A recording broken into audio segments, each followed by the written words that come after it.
Now, let's head into the papers now, see what the headlines are across the country on some of the newspapers we have. All right, let's look at Daily Trust. Daily Trust says APC governors back Obaseki for second term. Meet Tinubu in Lagos. Oshomole keeps mum. You have all that on the front page of the Daily Trust. Daily Times, on the other hand, says, will Nigeria legalize cannabis? Medical cannabis market worth $3.7 billion annually, and it's illegal to possess cannabis for now. NDLEA is saying this. Religious leaders weary of drug abuse and side effects as well. These are the stories you see on the front page of the Daily Times. Blueprint is next now, and it says Nigerians speak enough of lockdown. And he has outlived its usefulness upon open worship centers. Clerics tell federal government and lift lockdown completely. Group saying this. This can't last forever. NLC is saying this. With presidential speech today. Decisions lies with states. That's federal government saying this. Right. And then from there, let's go to the Leadership newspaper now. Leadership says Nigerians brace up for reopening of business. That's the biggest story. There has multiple riders, so many riders there. But from the Leadership, let's go to News Direct. And it says banks risk CBN sanctions over failure to refund ATMs dispense errors in 48 hours. The banks to clear backlog of ATM refunds within 1 week. Okay. I wonder why that is even kept anyway. All right, but that's News Direct. The Nation newspaper is next now, and it says the federal government hands over COVID-19 battle to states. Buhari's decision on schools, worship centers expected, and 20 local government areas account for 60% of cases of the COVID-19. That's what you see on the Nation newspaper. Now, the Vanguard is next. Vanguard, I belong to everybody and I belong to nobody. That's a quote from the president there. Belong to all of us. Colonel Umar writes Buhari and says president's actions will bring ruin, destruction to the nation.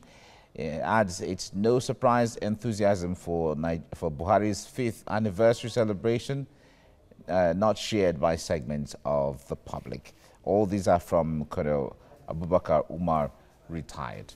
Okay.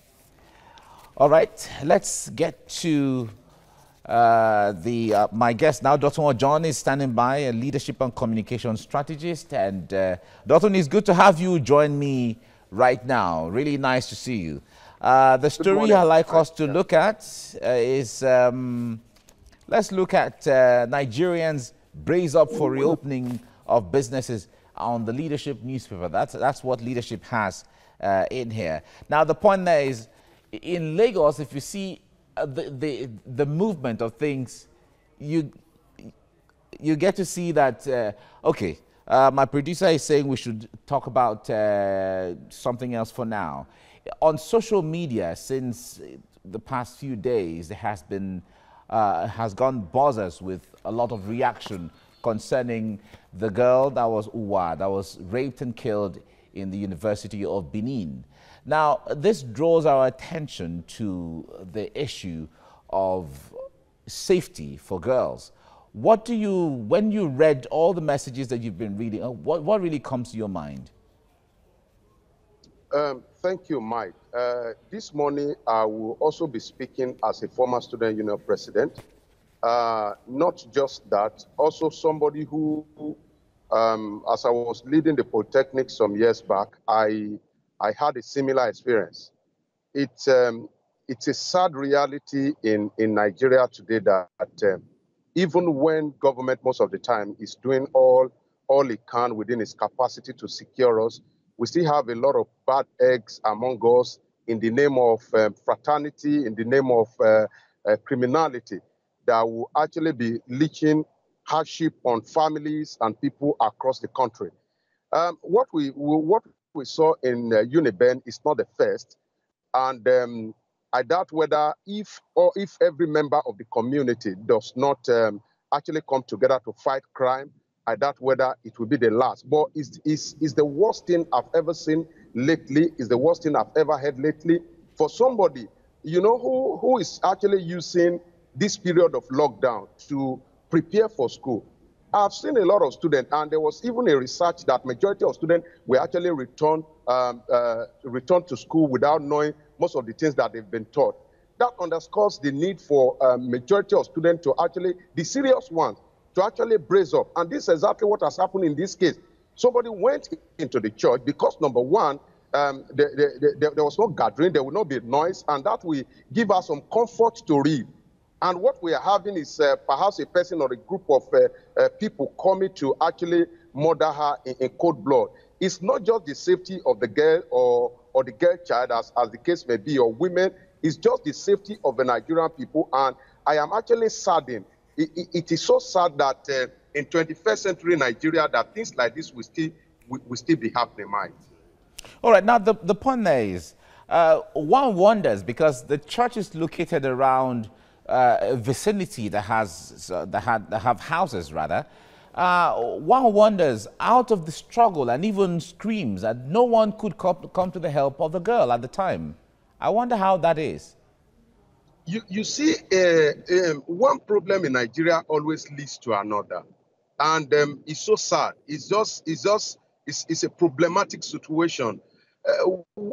Most of the time, when you look at how we sleep in the night in Nigeria, majority of households sleep with their generator on, because there's no 90% assurance that as at the time that this thing happened, that there was electricity. So if the generator noise here and there is blasting in the night, I doubt whether anybody will. It has even happened in my own neighborhood. There was a robbery case, and because everybody was, the generator was actually blasting from every household, nobody heard. So the community had to make a law that nobody should put on his or her generator past 12 midnight. So Mike, is not just whether people cannot hear.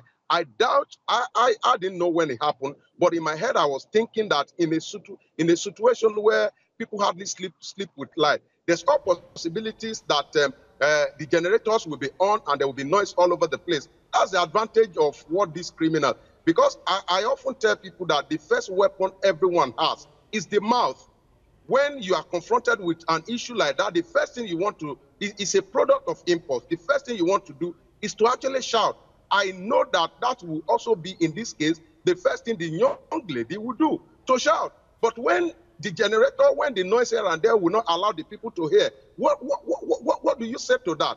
So it's not the problem of the household, it's just one problem of the nation leading to another. And if care is not taken, it's happened all over the place.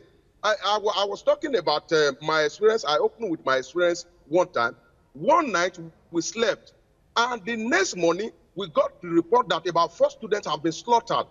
When I was the student union president, how do you react to that? So it's something that has been happening, and I must say that we need more deployment of police personnel to school areas. Unfortunately, this thing happened when the school is not even in session, when the lady is not even within the campus. So it underscores the need for us to ensure the general security of our neighborhood, whether it's a school, whether it's a church, or whether it's just a place where people stay. All right. Now, on the other hand, this also draws our attention to parenting, because some of the comments on social media actually situates the issue rightly. Now, the way boys are brought up as sons in the house and the way girls are brought up as daughters in the house is quite different. Now, there's this call by some of the tweets that I saw that parents should focus on the boy child, on how to mold them, because many of the cases, or close to 90% of the cases of rape, come from the boys. You see, every father must be a mentor. Like I have repeatedly said, beyond what we tell them to do, we must be that person that is setting rule and motivating every member of the family to actually abide by. You see, we must give our boy child direction before they have erection. That means that before they actually grow up, we have shown them the path to go. And it's beyond, even if you look across the world today, what we have, the clamor has always been about the girl child. Let's train the girl child so that the girl child will be responsible. But now we have trained the girl child. The girl child is responsible. What happens to the boy child? Because all of us, either the girl child or the boy child, will eventually be a participant in the community. So if we train one and leave the other one, then it's going to cause disaster. So they must, especially the father, and I am taking father here not as a position of being a man. I am taking father here as a responsibility. In that sense, a father can also be a woman. It's just about somebody setting rule in the house and ensuring that every member of the house abides by the rule. But the tragedy is this, sir. We have the tragedy of sold fatherhood in our community because of the busyness of the community. Most of the time, the father figure that our boy gets to know are house helps. The father figure they get to know are the gate men, because these are the people they see every morning. The father figure has practically disappeared in the house. So there's the need for us as a community to continue to debate this so that we can have an agreement where an equal attention is also being paid to the boy child. Because if we train one and leave the other untrained, the one we leave untrained may actually cause disaster for the one that we have trained. So that's where I am going, Mike. Every one of us, we must create that father figure, which is not a product of being a position, it's a product of responsibility. If the father is too busy, there must be somebody in the house that sets rules and ensure that every member of the family abide by the rule. All right, we've heard that, Doctor, we've heard the governor of Edo State, Dr. Godwin Obaseki, had issued a statement and even had ordered that investigation be expedited. We've also seen reaction from the student union. We've seen reaction from NANS, giving about 48 hours to the police to find the culprits and those who perpetrated this act. How much of that do we need to see to make the police do the work? Yes, we need to see as much as that. We need to see even more than that. We need to see the president actually coming out to give directive. Because in Nigeria, like I've told you, our system in Nigeria is like a 40 manual vehicle. Sometimes what we need to do to make it work is to push it. And the political system now can be pushed by the word of the president. It can also be pushed by the word of the governor. So we need more people to come out to speak so that the 40 vehicle of our system can actually start and work well. So we need more. We need the president to talk. And the import of that also is it will send signal to everyone that the life of an average Nigerian actually matters. We cannot continue, like I've repeatedly said, we cannot continue to wish people to rest in peace when they have not died in peace. So we must end that. So we must hear them speak.